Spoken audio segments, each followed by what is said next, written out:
Donald ট্রাম্পকে যারা এতদিন শুধু মার্কিন প্রেসিডেন্ট হিসেবে জানতেন তাদের জন্য নতুন খবর হচ্ছে ট্রাম্প এখন শুধুই আমেরিকার প্রেসিডেন্ট নন, তিনি এখন ভেনেজুয়েলার ভাইস প্রেসিডেন্টও। আর চমকপ্রদ এ খবর নিজের ট্রুথ সোশ্যালে জানিয়েছেন ডোনাল্ড ট্রাম্প নিজেই।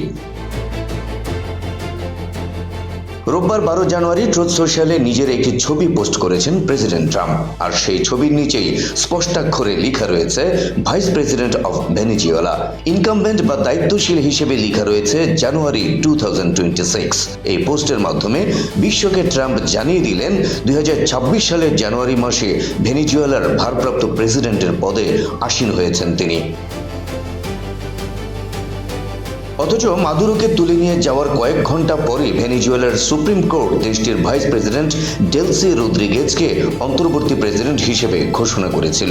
ভেনেজুয়েলার সেনাবাহিনীও ডেলসিকে সমর্থন দেওয়ার ঘোষণা দিয়েছিল। এখন ট্রাম্প নিজেকে ভেনেজুয়েলার ভাইস প্রেসিডেন্ট হিসেবে ঘোষণা দেওয়ায় দেশটির প্রশাসনিক ও সার্বভৌম সংকট তৈরি হয়েছে বলে মনে করছেন বিশ্লেষকরা।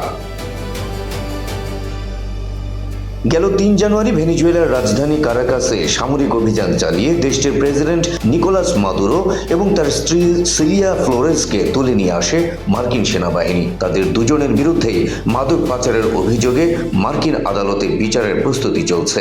এরই মধ্যে ভেনেজুয়েলার তেল ভান্ডারগুলোকে যুক্তরাষ্ট্রের নিয়ন্ত্রণে নিয়ে নিয়েছেন ট্রাম্প। বিশ্বব্যাপী সেই তেল বিক্রির প্রক্রিয়াও শুরু করেছেন তিনি।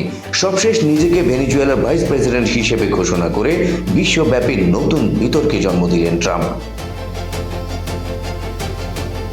রাজনৈতিক বিশ্লেষকরা বলছেন ট্রাম্প যা করেছেন তা আমেরিকায় তো বটেই, পৃথিবীর ইতিহাসে নজিরবিহীন। একটি রাষ্ট্রের শাসককে তুলে নিয়ে কারাগারে বন্দী করে সেই দেশেরই ভাইস প্রেসিডেন্ট হিসেবে নিজেকে ঘোষণা দেওয়া, এটি কেবল ট্রাম্পের পক্ষেই সম্ভব। তবে এই প্রক্রিয়া আন্তর্জাতিকভাবে সমর্থনযোগ্য কিনা তা বের করতে এরই মধ্যে গবেষণায় নেমে পড়েছেন গবেষকরা।